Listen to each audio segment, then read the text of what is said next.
Hi stars, I'm Alice and welcome to my channel. In this video you're going to learn all about synodic cycles of the outer planets.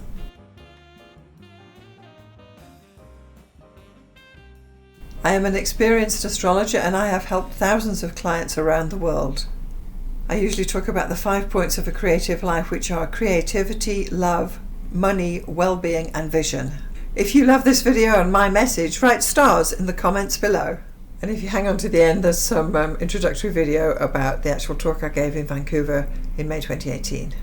Synodic Cycles, Astrological Echoes from the Past. We're going to consider the sensitive zodiac. So if we look at your natal chart, we accept as astrologers that certain parts of the zodiac are sensitive. Particular sensitive areas in your natal chart will be the points which are the midheaven, the ascendant midheaven, and other points like the lunar node or the part of fortune, etc. And also in your natal chart, all the planets will be at sensitive points. The Sun, Moon, Mercury, Venus, Mars, Jupiter, etc.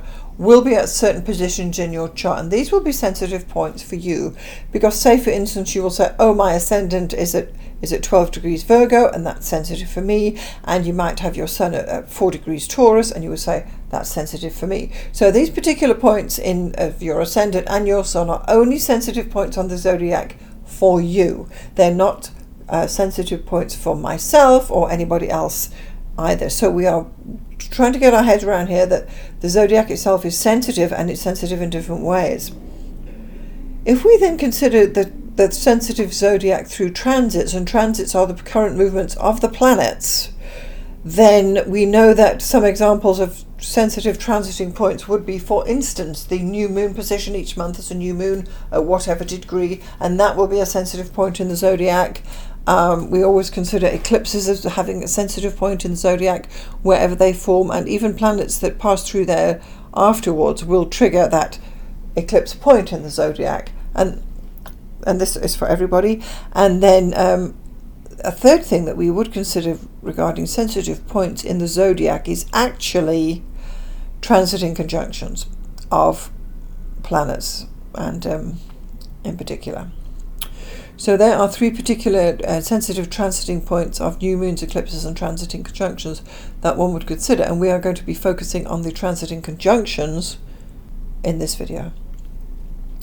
So let's just get down to a synodic cycle. The word synod is actually from the Greek synodos or synodos, I don't know how you say it, which means a travelling together. And the ancient astrologers knew that when two planets travel together, and that really means that they were conjunct, they are close together in the sky, they gain importance by their close proximity to each other. And this we see such as at new moons and eclipses when the sun and the moon come together. That is a synod. So basically a synodic cycle begins at the conjunction of any two planets. And an example would be the new moon, when the moon conjuncts the sun every single new moon. So once a month, that is the shortest cycle we know of. The new moon, the sun conjuncts the moon, and there is a cycle. But of course, all the planets and the sun and the moon will create new synodic cycles every time they come together at a conjunction. Today I'm specifically going to be focusing on the superior planets, which are the planets that are outside the Earth's orbit, and the superior planets are Mars, Jupiter, Saturn, Uranus, Neptune and Pluto. And however, I won't be considering Mars's synodic cycles because it's just adding too much content to an already meaty talk. So what are we looking for in a synodic astrology? The first thing you would consider is where the actual conjunction occurs, in which sign it occurs, because that will be important. That will give the flavour to the actual conjunction. And then you would consider the actual natal house in your chart where a particular synod occurred. You would then want to consider if there are any conjunctions from this particular synod we're going to be talking about. Is it conjunct a position in the natal chart or points in your natal chart? You may want to consider some Ptolemaic aspects into the natal chart, and if a synod conjoins a planet or point, the evolving phases from the birth of that synod will influence the chart. If there are no conjunctions from the particular synod to the natal chart, there is a lack of relevance for that synod, so you can ignore it. So let's just get to the aspect sets I'm using here. This is the aspect set for synod conjunctions to the natal chart. Only Ptolemaic aspects as follows. The conjunction, which has an orb of 8 in the natal chart, sextiles of 4 squares with an orb of 8 degrees, trines with an orb of 8 degrees, and oppositions with an orb of 8 degrees. These 5 aspects are known as Ptolemaic aspects, and these are the orbs I'm using. I'm often asked, why don't I use wider orbs? And I say, because it makes weaker astrology. So use tight orbs. If you're going to change the orbs at all, just make them tighter. Don't make them wider. So the big outer planet stellium, that actually is also known as a stellium, is a group of 3 planets within an 8-degree orb. It can also be called a triple conjunction if there's 3 of them, but stelliums can have 3 or more planets within an 8-degree orb. So the particular outer planet stellium, the outer planets are Uranus, Neptune, and Pluto, and the last outer planet triple conjunction occurred in Taurus through the degrees of 8 to 11 degrees between the years 576 and 575 BCE. That is, used to be called BC, or before Christ. It's not AD, so we're talking a long time ago, 2,500 years odd ago. So this triple conjunction occurs only every 120,000 years, and it was the most powerful stellium that has occurred in human history. It heralded the beginning of writing, art, and mathematics, because we're talking 500 years before Christ. So this is a graphic ephemeris, and across the top we have time. On the x-axis is time, and you can see there are 3 years displayed there: 576, 575, and 574 BC, and that's what the minus sign is showing you, that it's BC. And I've broken those 3 years into quarters, quarter 1, 2, 3, and 4, so they are 3-month periods along the x-axis. If you look on the y-axis, we have where the word Taurus is written. This is a 90-degree graphic ephemeris, so what that means is that if you go from the top to the 0, where it says 0 degrees, that's actually 0 Aries, and the first 30 degrees are Aries, and then Taurus actually starts at the 30 degree down to 59. So that midpoint between 30 and 60 is actually where Taurus is placed on the zodiac, and this is folded up into a graphic ephemeris. Now clearly I've only shown the 3 outer planets here, because these are the ones we're talking about that are actually in this stellium. So Uranus, Pluto, and Neptune. Uranus is shown by the blue line, and Pluto is shown by the dark red line, and Neptune is shown by the green line. So in the left-hand column, past Taurus, past the degrees, are the planets are listed. It says they're Taurus, Uranus, Taurus, Pluto, and Taurus, Neptune. And you can see that although the planets were travelling together during these 3 years, there was no one particular day that was bang on full conjunction, but they are all at this point within the 8-degree orb. And you can see there were several conjunctions themselves between each other: Pluto, Neptune, Uranus, Pluto, and so on. And this is typically the case when you have 3 planets that make a triple conjunction. So that is the graphic ephemeris, the very last time that Uranus, Pluto, and Neptune were moved together in the zodiac. And here we actually have this chart. So I've set it for January the 1st because that's kind of the midpoint. And what it shows here is that Pluto, Uranus, and Neptune are all in Taurus. Pluto is at 10 degrees, Uranus is at 12, and Neptune is at 13. And it's quite tight. They're in almost within 5 degrees, so that's even tight for stellium. And this creates the situation where these 3 planets are highly potent all together in a conjunction, and it sensitizes the area of the zodiac which is in Taurus between 10 to 13 degrees. Call it, yeah. So that particular area of the zodiac was sensitized by this particular massive stellium, which was many years ago. However, we are still within this phase. So the Astrology of Phases. You may be familiar with lunar phases, and because we see them all the time. We've got the new moon, the full moon, the first quarter, the crescent, and so on. And these phases and the principles of phase in astrology actually will relate to synodic cycles of other planets as well. So it doesn't just occur for the sun and the moon. The actual meaning of the phase will be able to be repurposed to the other planets as well.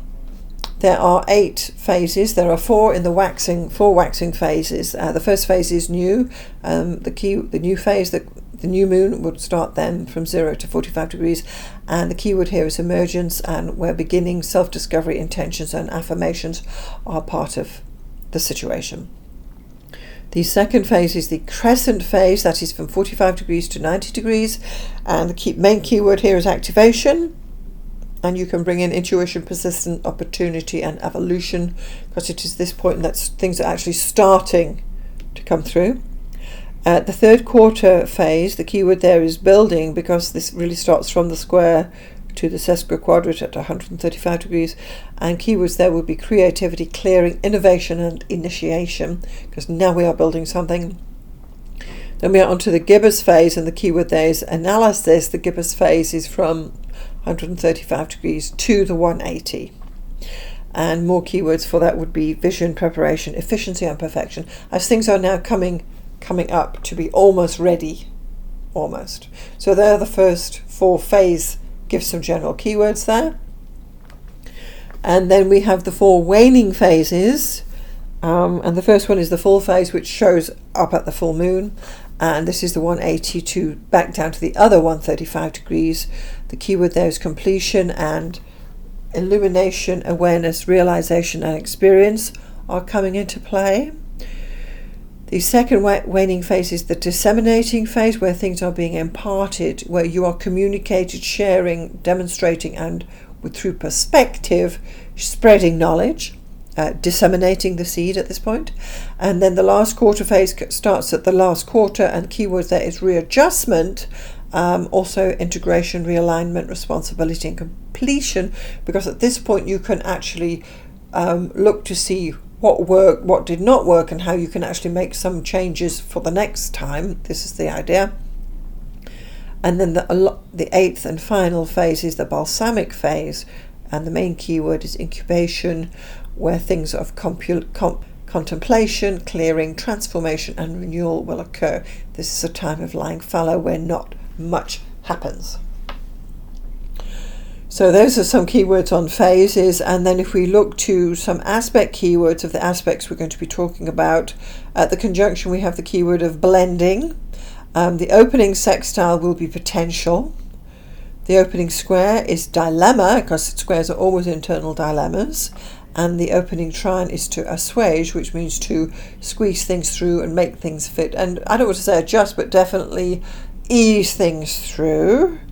And then we reach the opposition aspect, where the keyword would be project. And the closing trine again is now to alleviate, to once more ease in and make things fit as best you can. The closing square, again an internal dilemma, is where you have reached an impasse, because things have happened, we've passed the fall, we're at that closing square, and it is what it is. And then the closing sextile will be latent, because although potential is there, it will still lie and wait. So those are just some general aspect keywords that we can use, and we're now going to try and combine these to the cycle, the phase keywords that we learned a moment ago. So let's have a look at some of these synodic cycles working outwards in. So the first one will be Neptune conjunct Pluto. This particular cycle is 492 years on average. You could say it's 500 years, in the broad sense. It's not going to make any difference to us living here today. So the last conjunction was in 1892 in Gemini, and we are actually still in the current phase, which is the current phase is the crescent, and our current aspect is the opening sextile. Now, many of you watching this will have in your natal chart Pluto sextile Neptune, because it's an aspect that has lingered for many years because of the very slow movement of these planets. So some of the cycle keywords for this particular cycle are basically the historic ages, transformation and belief-oriented chapters of history, because it is half a millennium. It really is 500 years. And we are still in the dawning of it, but we're definitely in the early parts of this cycle. Now here's the actual chart of the last time Neptune was conjunct Pluto, back in April the 30th, 1892, and this occurred in Gemini, where at 7 degrees Gemini, 41, creating a sensitive point in the Zodiac at 7:41 Gemini. So if you have planets or points in your chart on this particular degree of 7 Gemini, this particular synod will resonate with you. The Uranus conjunct Pluto synod. Now this is a cycle of 127 years, give or take a whisker, and the last time the last time Uranus was conjunct Pluto was way back in 1966, and it was a triple conjunction, as you can see there, in 1965, 9th of October, 17 Virgo, and then to 16 Virgo on the retrograde, and then again 16 Virgo coming through on the final direct pass. So many people alive today who were born in 65, 66 will have this Uranus conjunct Pluto conjunction aspect in their natal chart. That being the case, this cycle will definitely resonate with you. So the current phase that we are in now is the first quarter, and anyone who has been studying astrology for a few years will remember the great squares of 2012 to 2015. I think there was 7 squares altogether between Uranus and Pluto over 2.5 years, and it affected many people. And the main people that this particular square tension aspect affected were those who were born in 65 and 66. So although it was a transiting square that would affect people in general, it will in particular have affected those people born in 1965 and 1966. It will also affect anyone who has points or planets at 17 or 16 Virgo. So here the frequency of this pattern alternates. It's 111 years when Pluto's in Taurus, and then 143 years when Pluto's in Scorpio. It does depend, because Pluto actually moves faster through Scorpio and is closer to the Earth than Neptune during that period. So it's quite an oblique, is that the word? Oblique orbit that Pluto has. So, and in general, Uranus' cycle is about 1/3 of Pluto. So this typically occurs in the same element, which would have been Earth for Virgo, and then it slowly shifts into the next element. So some cycle keywords for this cycle are spontaneous innovation and evolution through mutation, and new components are pushed out by Pluto. This was a period back in 65, 66 when many things came in. The big thing that we recall is the contraceptive pill came out, and that changed on a microscopic level, which is the Virgo thing. It changed how people manage sex and things like that. So new and genetic engineering became more in the public domain, or public knowledge at that time. So here is the actual chart for Uranus conjunct Jupiter, which was 30th of June 66 in Virgo, and there it is at 1606, particularly Pluto conjunct Uranus. So if you have any planets or points at 16 Virgo, this will affect you, this cycle will affect you, and also if you were born in those 2 years. So the Saturn conjunct Pluto cycle, this happens every 33 years because Saturn takes 30 years to get around the Zodiac, and then you throw in another 3 and it catches up with Pluto in general. So the last time Saturn was conjunct Pluto was in 1982, in November at 27 Libra. So we are in, the current phase is balsamic, and if you recall, that's towards the end of the cycle, and the current aspect is the closing sextile. So we can also just know, just from the date that of the 33-year cycle that started in 82, we're coming towards a close on that. Some cycle keywords for Saturn and Pluto in particular are transformation of authority, mastering power, limited purge, the hard cold truth emerges, fail-safe failures, the bottom line, and eruptions of austerity. These are attributes of Saturn conjunct Pluto cycles. So here we have the actual chart of the last time Saturn was conjunct Pluto in Libra. There it is at 27. I've got my minutes are slightly off, but anyway, 27 Libra. And if you have planets or points in your chart, this cycle, the current cycle, will actually resonate with you.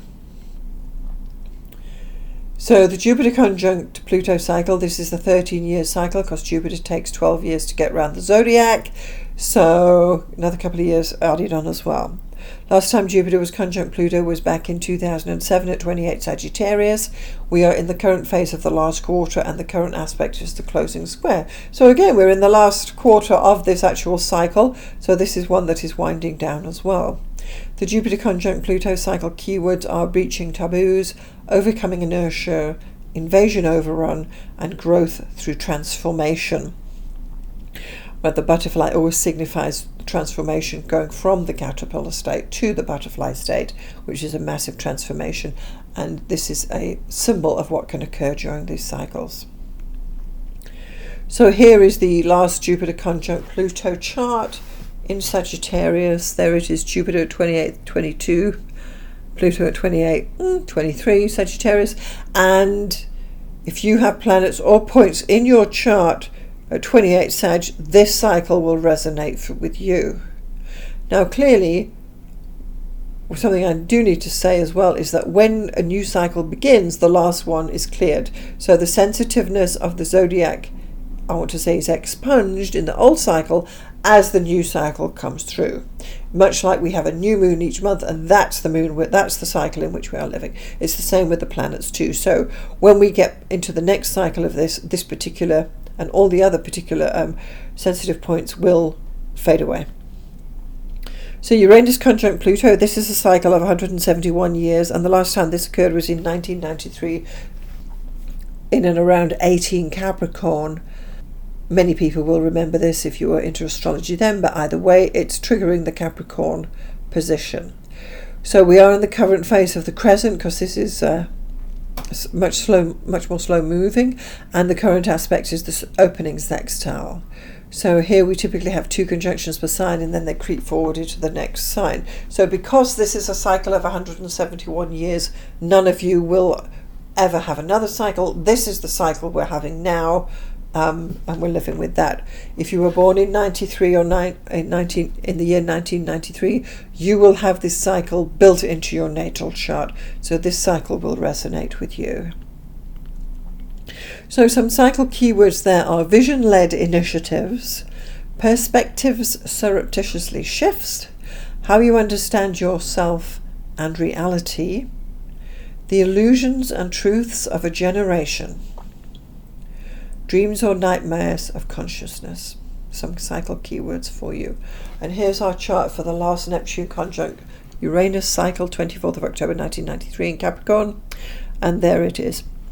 So if you were born in 93, you've got this cycle in your built-in. If you have planets at 18 Capricorn, this cycle resonates with you and will do so for the rest of your life. Saturn conjunct Neptune has a 36-year cycle.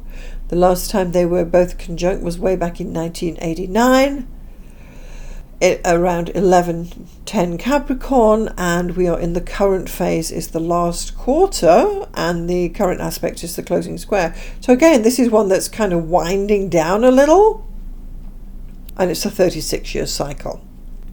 Some cycle keywords for this are leakages, slippages, and derailments. Governments get a clean slate.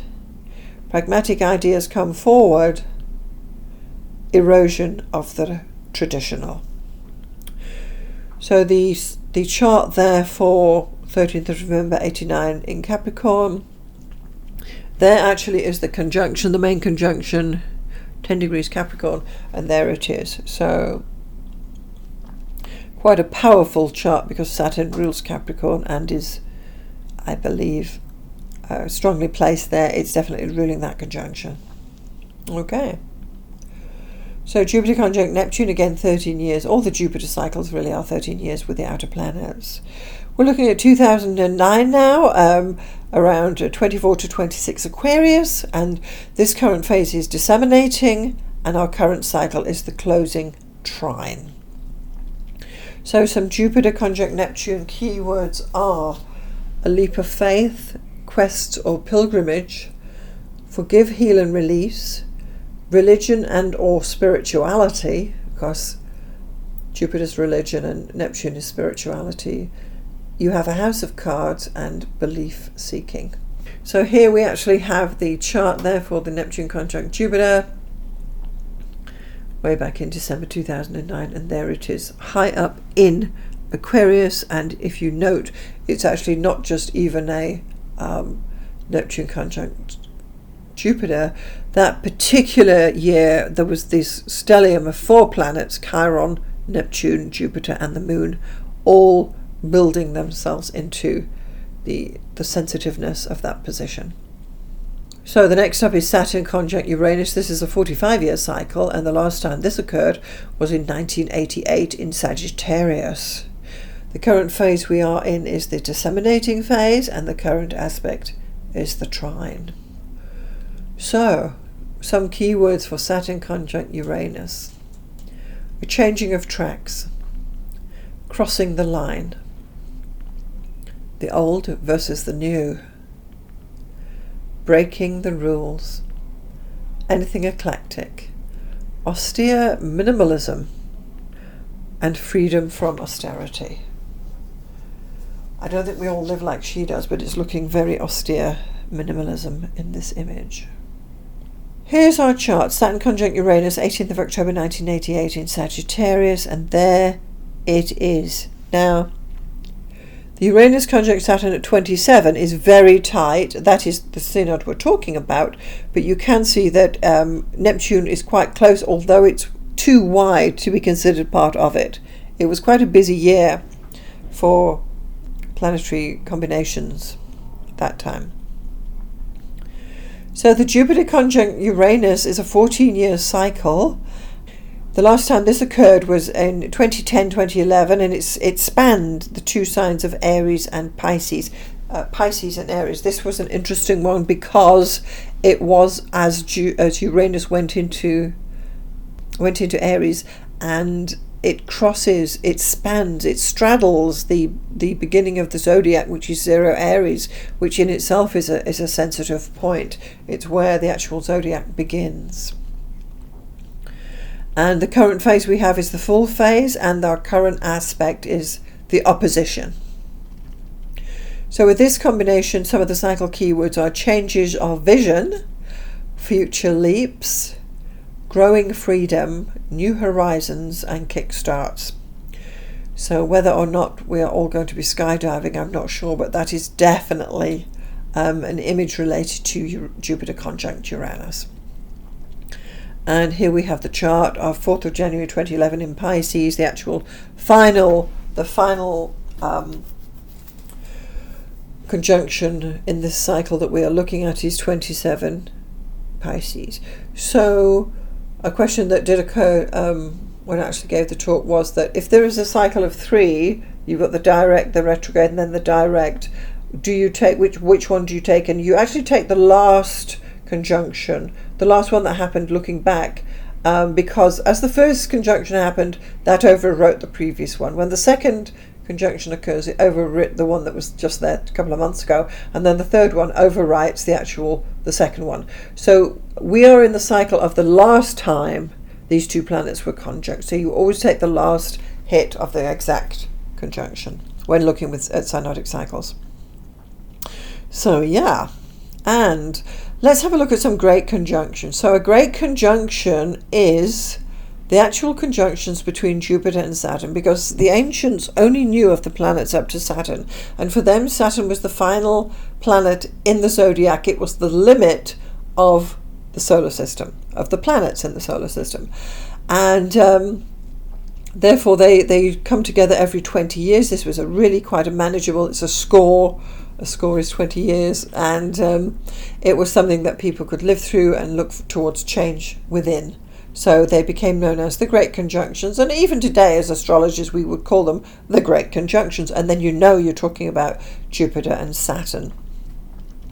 So The last one we had was May the 28th in 2000, and this occurred in Taurus. The current phase we are in is the last quarter, and the current aspect is the square. So again, this is something that is winding down. And if we look and see that the cycle's 20 years long, and the last one was in the year 2000, we can kind of guess that the next one's going to be perhaps in 2020. Anyway. So Jupiter conjunct Saturn keywords are expanding limitations. It's quite conflicting because Jupiter's expansion and Saturn's limitations. But anyway, business expansion, executive vision, deciding to grow, and moving the goalposts.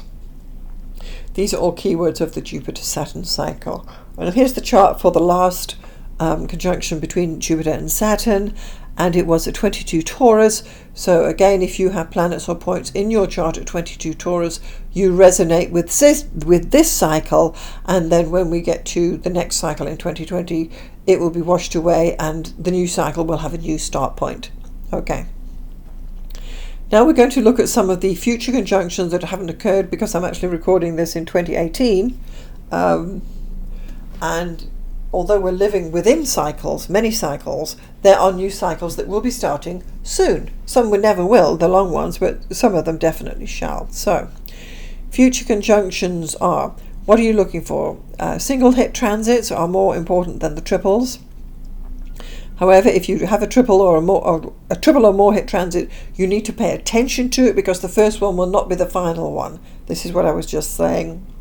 And you want to consider which sign will this conjunction occur in, and what is the dispositor.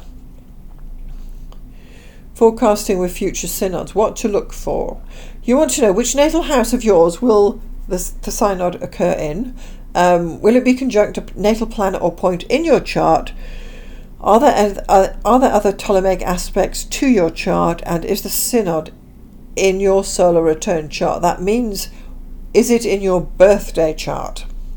If you were born, if your birthday is on or at the same week of one of the synods that's coming up, they will be built into your solar return chart for the next 12 months from your birthday. We are now looking at the graphic ephemeris for the year 2020. It's a 45-degree angle, and there's the year across the top, the year 2020, from January to December. They're the months. And then down the side we have the Zodiac, and all cardinal signs start at 0, the way we folded it. So from 0 to 30 is Capricorn, and then from 30 downwards will be Aquarius. Jupiter is shown in the blue line, Saturn is shown in the purple line, and Pluto is shown by the red line. This is their movement through the Zodiac over the months. As the lines come down and then bottom at the curve, that is the point where a planet will retrograde, and when the line goes upwards, that planet is retrograding, then it gets to the top where it stations direct, and again, and it starts moving direct again. So all the planets are actually doing it, it's just Pluto's is a much shallower curve than Jupiter's. I also draw your attention to the Saturn line, where there are the two dots further down, and that's at the 30 degree, and that's showing where Saturn is dipping into Aquarius and then sliding back into Capricorn before finally dipping out into Aquarius again in December. You can also see that Jupiter in December has a blue dot as well, as Jupiter moves into Aquarius. So what we have here, if you look in January 2020, you can see that where the two lines of Saturn and Pluto cross, that is where the conjunction between Saturn and Pluto will occur. We then move on to April, and there is a conjunction between Jupiter and Pluto as the two lines cross. Let me get these up here for you.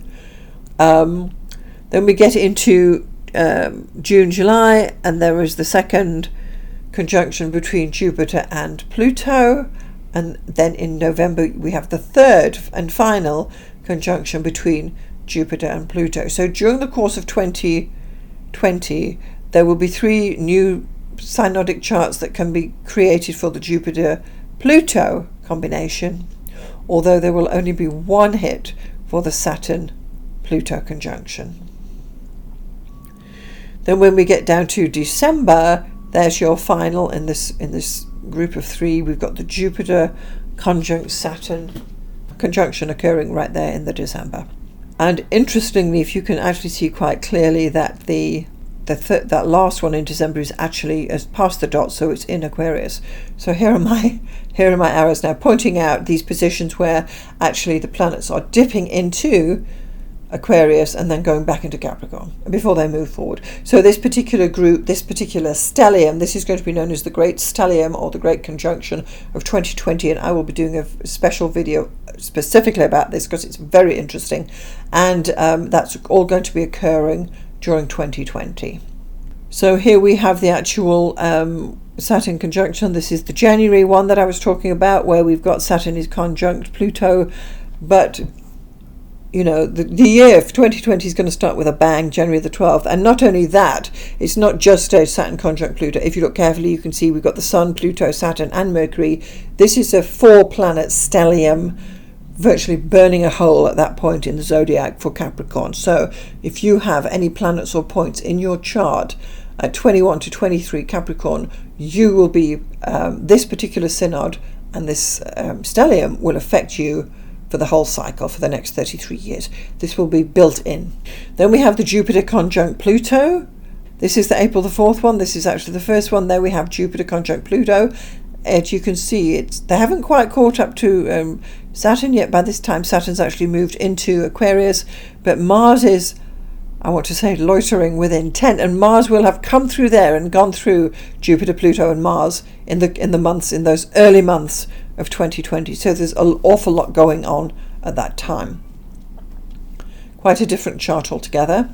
And then we have the Jupiter conjunct Saturn. This is actually in December, the December one.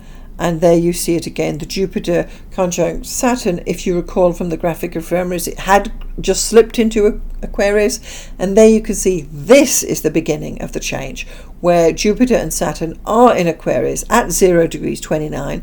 And they've passed Pluto. They've left Pluto behind in Capricorn. And Jupiter and Saturn are moving forward to start a whole new cycle up for these great conjunctions. So there it is. That's a bit of a wrap up of what's coming up. I will be doing a much more intense video about each of these particular Synodic cycles and the 2020 Great Stellium. That's definitely coming up soon. Thank you so much.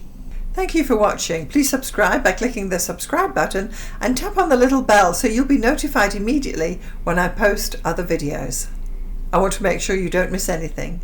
I want to thank everyone who has supported me in the making of this video. I really appreciate your support. I'm just going to share with you a few of the fun snippets we caught recently in Vancouver. We were at a dinner, the pre-dinner, where I was giving a talk on Synodic Cycles for the Vancouver Astrology Guild, and you can meet a couple of the fun people who were there as well.